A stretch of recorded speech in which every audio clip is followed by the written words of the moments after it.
Tu vois, ici, on est dans un quartier à majorité de vieilles personnes. Hein.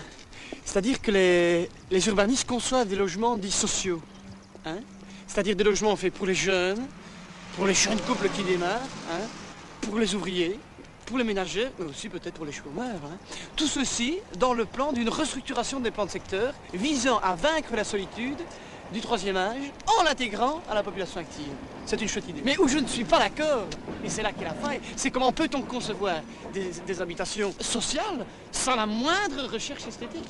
Ça n'est pas possible. Hein. Je suis désolé. Allez.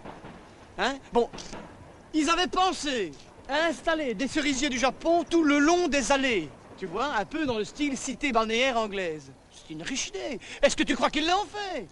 Est-ce que tu crois qu'ils l'ont fait? Non. Si, ils l'ont fait. C'était pas mal parti. Mais ils se sont arrêtés là. Et c'est ça qui est dommage. Hein. Tu vois, c'était de la poudre aux yeux. Ils ont jeté de la poudre aux yeux, les gens ont dit oui, mais non. Moi, j'ai été observateur, j'ai remarqué qu'on s'est arrêté à un moment et c'est ça qui est dommage. Regarde, qu'est-ce qui te saute la première fois que tu vois ça? La première chose qui te saute aux yeux. Les briques. C'est les briques rouges. Ouais. Et le rouge, c'est la couleur de quoi? Le rouge, c'est la couleur du sang. Le rouge, c'est la couleur des Indiens. C'est la couleur de la violence.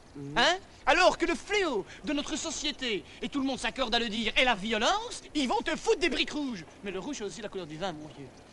Le vin qui dit vin dit pot de vin. Ouais. Parce que tout ça, c'est magouille et compagnie, c'est politico, je ne sais pas tout quoi, mais tu vois, c'est des histoires de fric. Et ça me désole, hein. Attention, tu vas n'importe où avec ta caméra. Les gens, ils aimeraient pouvoir s'arrêter et dire, tiens, quel beau parterre, quelle magnifique asymétrie.